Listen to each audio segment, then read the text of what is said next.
Bom dia a todos.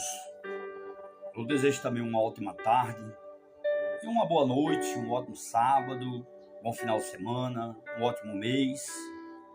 Este mês de maio de 2026 venha ser um mês de conquista, de vitória para todos nós. Hoje é 1º de maio, hoje é sábado, e eu quero aqui trazer para você algo da parte de Deus para a sua vida. Esse que vos fala é o pastor evangelista Ivanês Barbosa. E quero aqui, nesta manhã, nesse dia de hoje, nessa tarde, falta apenas 8 minutos para as 2 horas. Eu ainda não almocei. Deus me direcionou para eu trazer aqui uma palavra para o seu coração, para vocês e vós outros que me ouvem, não só aqui nesta plataforma, mas nas outras que eu tenho aí nas redes sociais. Eu tenho 4 plataformas, Eu tenho a minha plataforma, minha conta, lá no Kawaii, tem no TikTok, tem no Instagram e tem também o canal Livros para Adorar no YouTube. E tem o meu grupo do WhatsApp, Grupo Livros para Adorar. Tem o meu ministério que eu fechei, mas logo, com a ajuda de Deus, no tempo de Deus, ele vai me direcionar para eu reabrir o ministério Remanescente Livros para Adorar a Deus. Enquanto isso, eu estou aqui servindo a Deus na Igreja de Deus do Brasil, onde o pastor titular aqui em Currais Novos, Rio Grande do Norte, região do Seridó, é o pastor Alex. Eu quero aqui deixar aqui como base para entrar aqui no que eu vou falar, João 8, 32 e o versículo 36. É um versículo bastante bem conhecido, mas a maioria de alguns evangélicos é mal interpretado. Mas nesta tarde, Deus me deu a revelação deste versículo, destes 2 versículos. Estarei aqui passando aqui a interpretação bíblica, cristocênica e exegético e também homilético. A gente tem que ter uma boa homilética também, saber se expressar bem, colocar bem as palavras, explicar e aplicar, amém? Então, depois desta formalidade, desta pequena apresentação que eu fiz, vamos agora para a palavra de Deus. João 8, 32 e 36, que diz assim, que disse-lhe o Senhor Jesus, amém? Aqui não foi João que falou, foi Jesus que falou, amém? E conhecereis a verdade, e a verdade vos libertará, te libertará, amém? Aí no 36 está escrito assim, pois que se o Filho do Homem, em outra versão diz assim, o Filho de Deus, nessa aqui está o Filho do Homem, pois o Filho do Homem vos libertar, ou te libertar, verdadeiramente sereis livres. Eu quero aqui fechar aqui a palavra, Deus, e trazer para você um pouco desta problemática sistemática, a temática bíblica para o seu coração. Vamos lá. Vamos aqui pontuar. Amém? Primeiro ponto que eu entendo dentro desta palavra de Jesus. Quando Jesus diz, e conhecereis a verdade. Qual é a verdade que Jesus estava falando? Em que Jesus estava se referindo? Ele estava se referindo a ele mesmo. E conhecereis a verdade. Em outra versão, e conhecereis a mim. Porque se ouvir a minha palavra e obedecer, farás coisas maiores do que eu fiz. Lá em João 14, versículo 13, ele já fala acerca disso. Que se nós obedecer o seu estatuto, nós faremos coisas maiores, do que o próprio Cristo fez na terra. Você imagina aí, se nós obedecer a palavra dele, se nós andar segundo a vontade dele, nós se tornamos não só apenas discípulos. Porque teve uma passagem que Jesus disse assim, eu não chamo mais vós de discípulos, meus discípulos, mas sim de amigos, se fazer o que eu mando. Sereis meus amigos, né? Sereis os meus discípulos. Em outra versão, né? Então, Jesus, ele está procurando um amigo. Jesus, ele está querendo que nós se libertamos da capa da hipocrisia, da capa do pecado, da iniquidade, da falsidade, da inveja. Jesus quer que a gente se liberte das picuinhas, dos falatórios, das falácias, dos disse-me-disse, da inveja. Jesus quer que a gente libere perdão. Jesus quer que a gente se santifique, como lá em João 17, né? Santifica-nos com a palavra. A minha palavra é a verdade liberta. Irmãos, no mundo existem muitas verdades. No reino animal existe verdade. No meio do esporte, né, também existe verdade. Na política também existem muitas verdades lá dentro. Não só existe engano, mentira, não. Na ciência, né, na saúde, na medicina, na área jurídica, na família, existem verdades. Só que só existe uma verdade que liberta. É Jesus Cristo. Quando ele vai e diz: e conhecereis a verdade. E a verdade que sou eu, Jesus. É Jesus que está falando isso. E a verdade, eu vos te libertarei. E conhecereis a verdade, e a verdade vos libertará. Pois que se o Filho do Homem te libertar, verdadeiramente sereis livres. Em João 14, ele já começa dizendo assim, ó: não se turbe o seu coração. Lá no 27, ele diz: eu lhe dou a paz, eu vos dou a minha paz, eu não dou como o mundo a dar. Não se turbe o seu coração e nem se atemorize. Em João 14, 6, ele responde para Tomé, quando Tomé faz uma pergunta ali no versículo 5, né? João 14, 5. Mestre, por qual caminho eu irei para encontrar contigo? Disse-lhe Jesus, no versículo 6, né? João 14, 6. Eu sou o caminho, a verdade e a vida. E ninguém vem ao Pai a não ser por mim. Irmãos, ninguém vai ao Pai a não ser por Jesus. Ele é a porta. Ele é o caminho. Apocalipse 3, 20. Todos os dias ele está batendo na nossa porta, na porta do nosso coração. Se tu abrirem o vosso coração, se tu abrir a porta do seu coração, eu entrarei e viverei contigo, e participarei da ceia, né, junto com você e com a sua família, e viverei para a eternidade contigo. Se tu abrir a porta do teu coração. Jesus, nesta manhã, nessa tarde, nesse dia de hoje, 1º de maio, hoje é sábado, manda eu falar isso para você. Conheça a verdade. Eu vi um vídeo hoje pela manhã, não vou dizer nome, a gente diz o pecado sem dizer o nome do boi, né? Que a pessoa estava falando, ó, se você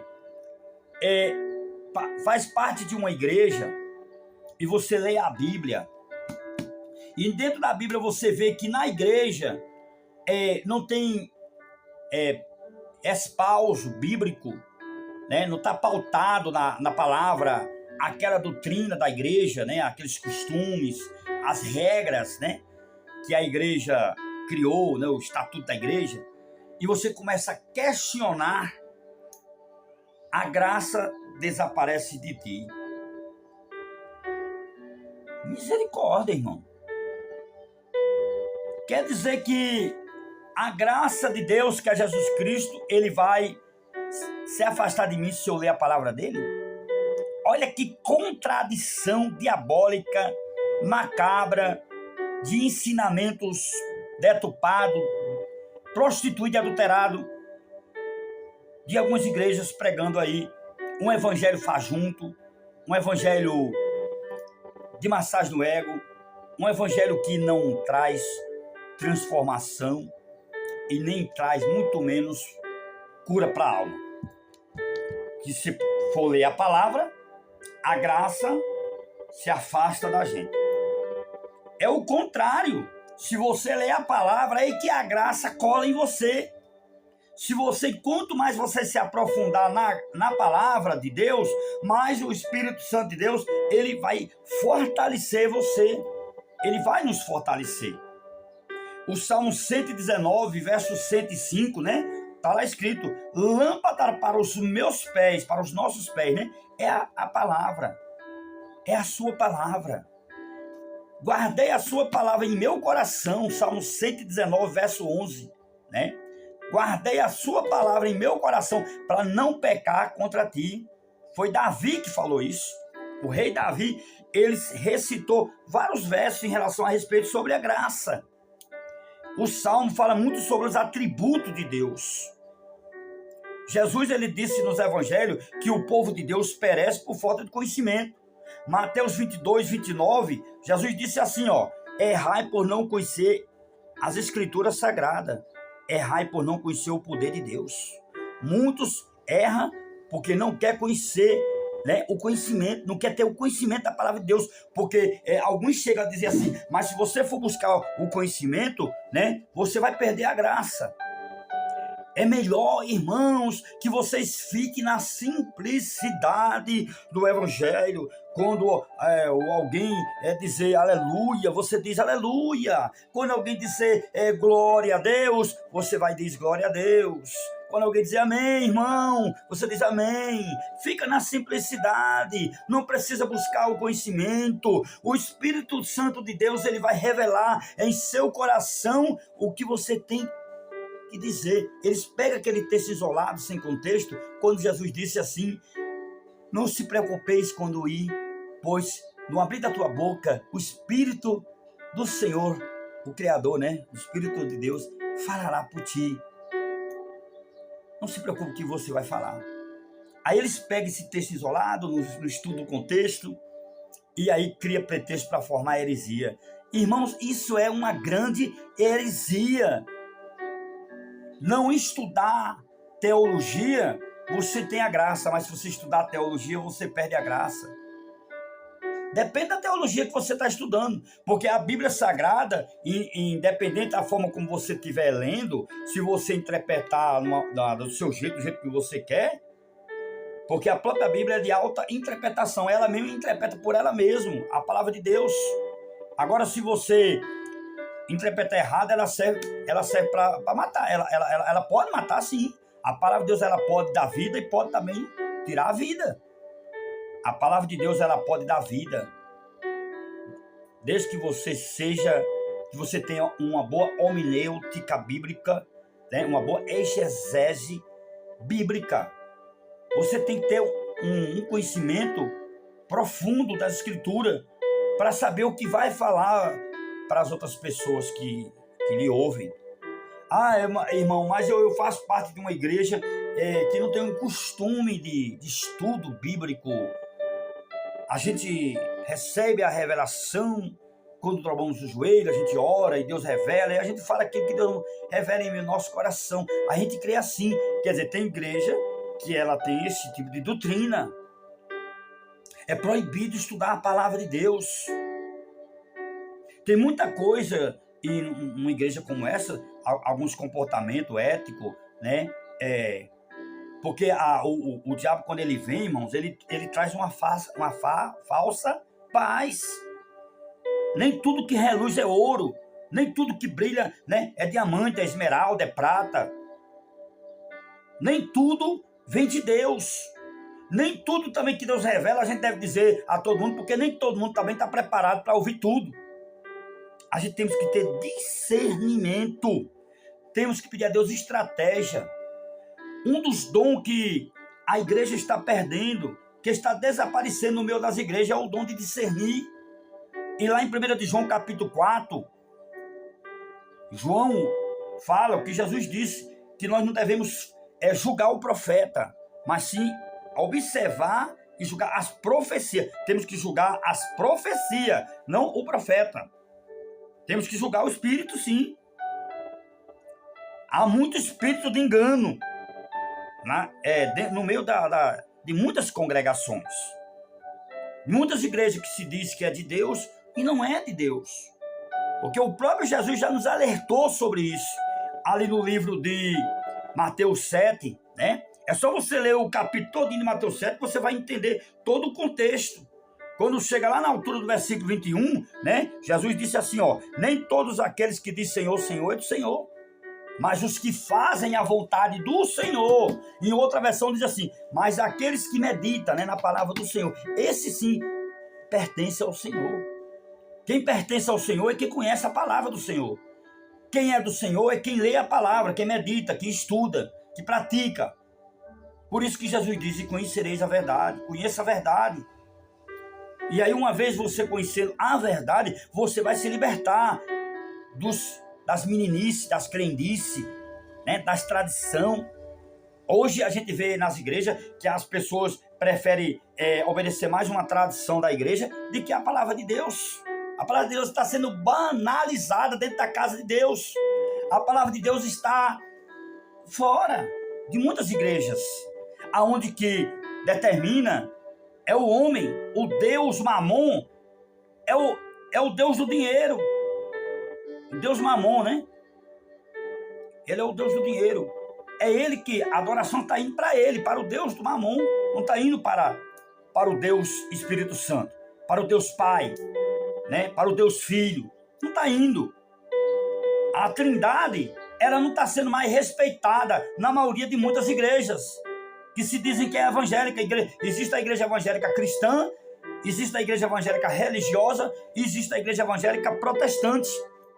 Existe também a igreja evangélica gospel, existe a igreja evangélica code, existe a igreja evangélica mudana, existe a igreja evangélica inclusiva, né? E existe também a igreja evangélica clássica, existe também as igrejas evangélicas pentecostais, existe também as igrejas evangélicas tradicionais. Então, cada uma dessas igrejas ela tem as suas doutrinas, os seus regulamentos, a sua hierarquia eclesiástica. Cada um criar os seus dogmas, os seus próprios estatutos. E a palavra de Deus ela está sendo desprezada nos púlpitos. Algumas igrejas por aí agora é tudo no telão, é o computador, é aberto assim, ó, em cima do púlpito, né? O notebook, né? Em cima do púlpito assim, ó. Desse jeito assim, ó. Eu tô aqui fazendo aqui, ó. O livro assim, que aqui fosse um notebook. Assim. Irmãos, vamos voltar para o primeiro amor. Jesus está voltando. Não é tempo de nós estar brincando de igreja, brincando de ser crente, brincando de evangelho, não, irmão. É tempo de nós rever os nossos conceitos cristãos, religiosos. A religiosidade, o fanatismo religioso, a iniquidade, a hipocrisia, o farearismo, a inveja, a falsidade está destruindo o povo de Deus. E o povo de Deus não se acorda. Efésios 5,14 está lá escrito: desperta tu que dormes. O apóstolo Paulo, ele apresenta Cristo. Olha como ele termina esse versículo. Olha, eu vou começar de novo. Efésios 5,14. Desperta tu que dormes, levanta-te do meio dos mortos, e Cristo te esclarecerá. Não é o magistério da igreja, ou o ministério, a liderança da igreja, que vai esclarecer Cristo para você. Que vai esclarecer Cristo para você é a palavra. É a palavra de Deus, meu irmão. Amém? É Bíblia Sagrada. Amém, meu irmão? Amém, minha irmã? Espero que você entenda estas palavras simples. Essa questão de dizer, vamos ficar só apenas na simplicidade para não perder a graça. Tenha cuidado, isso aí mora um grande perigo aí. Porque a graça ela é manifestada através de 3 elementos que nós praticamos: vigilância, oração, jejum. Eu vou aumentar mais um item. Eu vou falar 7. Vou repetir de novo. Essas 7 coisas, esses 7 elementos principais para a vida de um cristão. Amém? Para ele permanecer com a graça, para ele permanecer na presença de Deus, para nós não perder, né? Para o Espírito Santo de Deus não sair de dentro de nós. Primeiro, vigilância. Segundo, liberação de perdão. Terceiro, oração. 4, jejum. 5. Meditação da palavra. Como Deus falou para Josué, meditar de dia e de noite. O Salmo 1 também fala sobre para a gente meditar na palavra. Amém? Não sentar nas mesas dos escarnecedores, irmão. E o prazer ter, né, para meditar de dia e de noite na palavra. Isso não vai perder a graça. O Espírito Santo de Deus não vai se afastar de nós se nós buscar o conhecimento da palavra de Deus. Alguns dizem, mas eu conheço pessoas que leu a palavra e quando terminou de ler saiu da igreja, se desviou. É porque não teve a chamada, é porque não teve Deus não escolheu essa pessoa. Apesar que Jesus disse lá nos evangelhos que o reino de Deus, né, em Mateus 10, né, está lá escrito que o reino de Deus é tomado à força. Mas também em Mateus 6, 33, 34 está lá escrito, e buscar em primeiro lugar o reino de Deus e a sua justiça, e todas as outras coisas, as demais coisas, ou estas coisas, né, os serão acrescentadas, porque só basta a cara de nosso mal. O profeta Isaías escreveu uma palavra 700 anos antes da vinda de Cristo. Isaías 55, 6, buscai o Senhor enquanto se pode achar, e vai invocar o Senhor enquanto pode.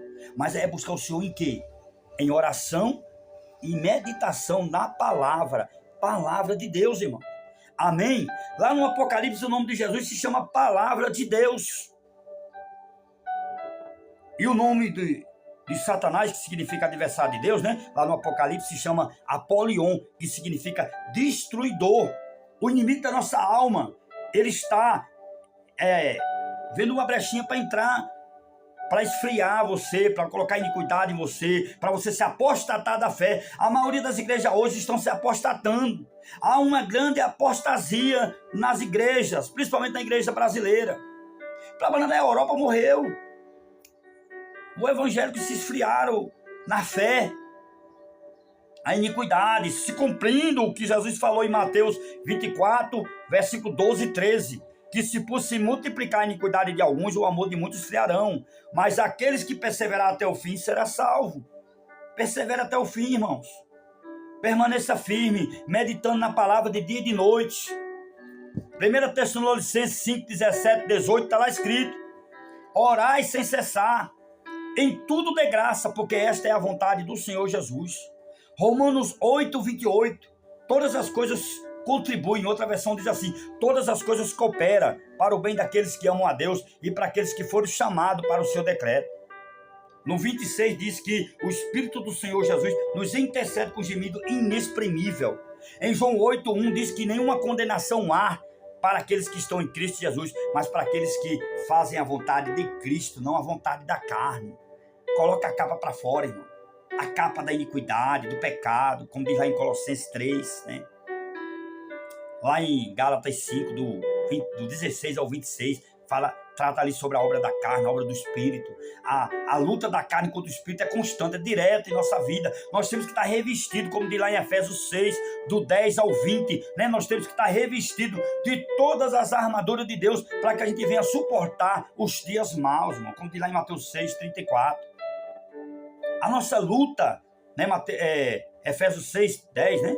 10, 11, né? Diz lá que a nossa luta não é contra a carne, né? Versículo 11, se a memória não me falha, né? Efésios 6, 11, né? Se a memória não me falha. Que a nossa luta não é contra a carne, não é contra o sangue, mas sim é contra a potestade e principado. Se prepare, meu irmão. Prepare a sua casa. Governe bem a sua casa.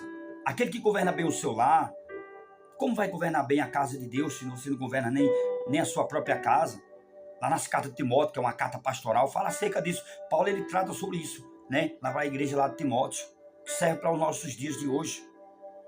E o obreiro ele tem que ser bem hospitaleiro. A mulher ela não pode ser faladeira demais. O diácono ele tem, né, que manusear bem, né, as escrituras sagradas, ser bem hospitaleiro. Tem que conhecer a palavra, irmão. Você fazer parte de uma igreja que eles pedem para você ficar só na simplicidade. Você conhecer a palavra de Deus, você buscar o conhecimento da palavra de Deus, você não vai perder o Espírito Santo, você não vai perder a graça. O Espírito Santo de Deus não vai se afastar, muito pelo contrário, você vai se fortalecer, você vai se tornar uma rocha, você vai se tornar um cefeiro, uma coluna na casa de Deus. Só quem tem poder e autoridade é quem tem conhecimento. Aquele que não tem, irmão, fica aí sendo manipulado pela mão dos outros. Cuidado para você não se encher de heresias.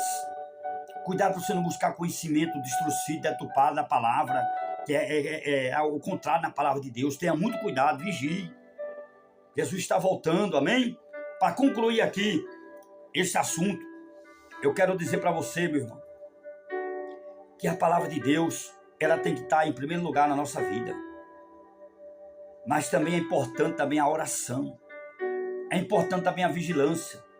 É importante nós ter temor, ter ética, se compadecer, ter empatia, ser manso e humilde de coração.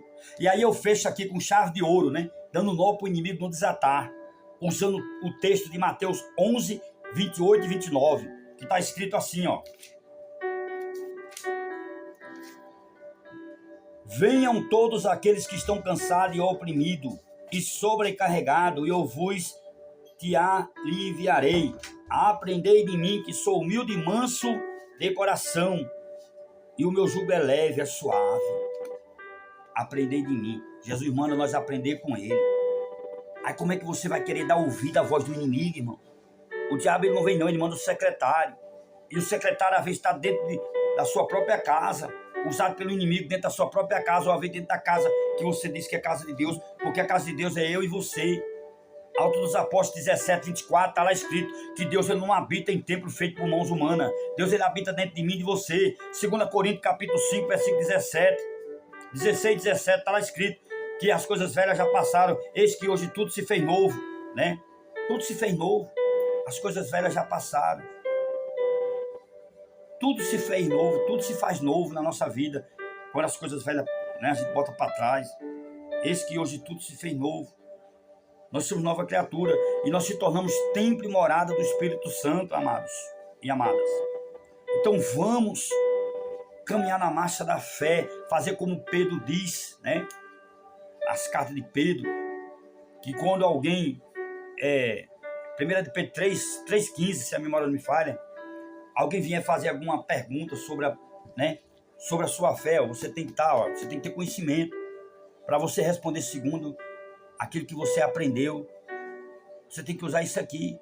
Aí se você não tiver conhecimento, irmão, se você ficar só como um irmão, né, da congregação fala, né, eu não vou dizer o nome aqui da igreja aqui por questão ética, ficar só na simplicidade, você, meu irmão, vai ficar na mão desse povo, sendo manipulado, e você vai aprender errado e vai ensinar as coisas erradas a outras pessoas. Tenha cuidado com as heresias. Se encha do conhecimento. Busque o Senhor Jesus quanto se pode achar. Invoque Ele na sua vida enquanto ainda há tempo. Medite de dia e de noite na palavra de Deus. Porque lâmpada para os nossos pés é a palavra de Deus. Vou repetir de novo o Salmo 119, verso 105. O salmista, ele disse que a lâmpada está aos pés dele, né, para iluminar todo o caminho por onde ele anda. É a palavra de Deus, irmão. Amém? Olhe para o autor e consumador. Hebreus 12, né? Olhais para o consumador. Olhe para o autor. O autor, quem é o autor? É Jesus. É Ele que é o nosso consumidor. É Ele que é o nosso protetor, conselheiro, Deus forte, Pai da eternidade e príncipe da paz. E foi pelas suas feridas que nós fomos sarados, fomos curados, fomos salvos. Isaías 53 fala acerca disso. Amém? Então, meu irmão, fique com essa orientação bíblica, com esse conselho cristocênico, né? Jesus te ama. Amém? Não deixe que o inimigo te engane. Lance todas as tuas ansiedades aos pés do Senhor, porque até que o Senhor tem cuidado de nós, irmão. Seja sóbrio e vigilante, porque o nosso adversário anda ao nosso redor, ungindo e bramando como leão, e buscando alguém que possa tragar. 1 de Pedro 5, versículos 7 e 8, está escrito essa palavra. Amém? Deus abençoe em nome de Jesus. Não deixe de me seguir nas minhas redes sociais. O meu número do WhatsApp é meu próprio Pix. Se quiser mandar uma oferta, uma ajuda, fica à vontade. 84 999 40 0030. Eu preciso de uma ajuda também financeira. Quiser abençoar a obra de Deus da minha vida, fica à vontade para você ajudar segundo o que Deus colocar no seu coração para me abençoar essa obra, né? Que ela é independente. Igreja Remanescente Livres para adorar a Deus Eu apenas fechei por um tempo, mas estarei reabrindo quando tiver com condições, estarei reabrindo. Eu já estou com a ata e com o estatuto pronto. Falta só apenas eu receber o selo do cartório civil. Tem que ir lá no cartório civil para botar o selo. Eu estou orando a Deus para ver se eu consigo de graça, mas eu não tenho condições de registrar em cartório ainda. Eu estou desempregado. Amém? E até aqui o Senhor tem cuidado de mim, da minha família. Eu estou desempregado, então eu vivo pela fé. 1 Coríntios 9, 14 está lá escrito que aquele que está no altar, que comanda o altar, o obreiro é digno do seu sustento. Eu não vou estar abrindo um ministério para explorar ninguém. No meu ministério, eu vou ensinar os irmãos a cuidar uns dos outros. Eu vou ensinar a gente a ser uma família. Eu não vou obrigar ninguém a dar nada, mas eu vou ensinar o amor de Deus. Amém? Deus abençoe a todos, graça e paz. Esse que vos fala é o pastor evangelista Ivanei Barbosa. Graça e paz a todos. Você sabia que o apóstolo Paulo andou mais de 15 mil quilômetros pregando o verdadeiro evangelho? Mais de 15 mil quilômetros. Pé na estrada empoeirada, sol queimando a pele, pés sangrando, sem carro de luxo, sem jatinho particular, sem hotel 5 estrelas. Ele caminhava dias inteiros, navegava em barcos frágeis, enfrentava tempestades que o jogavam no mar por uma noite e um dia inteiro. E por quê? Por dinheiro? Por fama? Por mansão? Ou carro importado? Não. Paulo pregava de graça. Trabalhava como fazedor de tendas para se sustentar. Recusava salário para não envergonhar o evangelho. Ele mesmo disse: que recompensa tenho eu? É que pregando o evangelho, eu o faça sem custo algum. Ele sofreu na carne, apedrejado até parecer morto. Açoitados 39 chicotadas, 5 vezes. Fustigado com varas 3 vezes. Preso, acorrentado, naufrágio após naufrágio. Fome, sede, frio, nudez, perigos de rios, salteadores, falsos irmãos. Tudo isso por amor a Cristo e pelas almas perdidas. Ele não cobrava ingresso, não vendia unção, não prometia carro zero, casa na praia ou volta por cima em troca de dízimo gordo. E hoje, olha ao redor. Pastores do Evangelho da Prosperidade voam de jatinho particular, moram em coberturas de luxo, dirigem carros de centenas de milhares, vestem ternos caríssimos. Cobram dízimo dobrado para desbloquear bênçãos. Vendem óleo ungido, água benta, pacto com Deus por R$1.000. Pregam um evangelho falso. Deus quer você rico, saudável, famoso. Dê para mim que ele te devolve multiplicado. Mas onde está o sofrimento deles? Onde está a cruz? Onde está o tome a sua cruz e siga-me? Paulo dizia: se sofremos com ele, também com ele seremos glorificados. Eles dizem: semeie no meu ministério e colha o milagre. Que podridão, que vergonha, que traição ao evangelho puro que Paulo entregou com sangue e lágrimas. Paulo andou mais de 15 mil quilômetros sem receber nada, suportando prisões e chicotadas, para que você e eu fôssemos salvos pela graça, não por ofertas especiais. Enquanto isso, muitos pastores de hoje só recebem, acumulam fortunas e pregam um evangelho que envergonha a cruz de Cristo. Acorda, igreja. Volte ao evangelho de Paulo, o da cruz, do sofrimento, da fidelidade até a morte. Porque o verdadeiro apóstolo não veio para ser servido, mas para servir e dar a vida em resgate por muitos. Paulo sofreu pelo evangelho. E você, o que tem feito pelo verdadeiro evangelho? Porque eu sei em quem tenho crido e estou certo de que ele é poderoso para guardar o meu depósito até aquele dia.